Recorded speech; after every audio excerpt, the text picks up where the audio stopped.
السلام علیکم ورحمۃ اللہ وبرکاتہ۔ اگر سر میں شدید درد ہو تو اس کے لیے یہ بہترین دمک ہے۔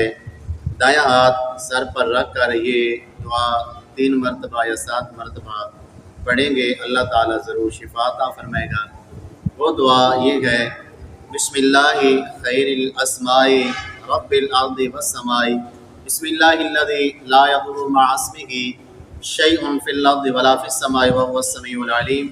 اسی طرح اگر کسی کے آدھے سر میں درد ہو تو اس کے لیے سورۃ الرعد کی آیت نمبر 16 پڑھ کر دم کریں گے تو اللہ تعالیٰ ضرور شفا عطا فرمائے گا۔ وہ آیت مبارکہ یہ ہے: قل من رب السماوات والارض قل اللہ قل افاتخذتم من دونه اولیاء لا یملکون لانفسهم نفعا ولا ضرا قل هل يستوي الاعمى والبصير ام هل تستوي الظلمات والنور ام جعلوا لله شركاء خلقوا كخلقه فتشابه الخلق عليهم قل الله خالق كل شيء وهو الواحد القهار۔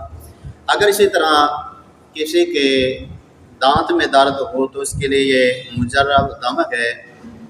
سورۃ الانعام کی آیت نمبر 67 کاغذ پر لکھ کر مختصرہ دانتوں میں دبا کر رکھ انشاءاللہ شفا نصیب ہوگی۔ وہ آیت یہ ہے: لِكُلِّ نَبَإٍ مُسْتَقَرٌّ وَسَوْفَ تَعْلَمُونَ۔ امام غزالی رحمۃ اللہ علیہ فرماتے ہیں اگر کسی کے دانتوں کو بہت زیادہ درد ہو، بہت زیادہ شدت ہو تو یہ دم پڑھ کر اس کو دم کیا جائے تو انشاءاللہ آرام نصیب ہوگا۔ وہ آیات یہ ہے: کاف ہا یا عین صاد حا میم عین سین قاف لا الہ الا انت هو رب العرش العظیم وَلَهُ مَا سَكَنَ فِي اللَّيْلِ وَالنَّهَارِ وَهُوَ السَّمِيعُ الْعَلِيمُ۔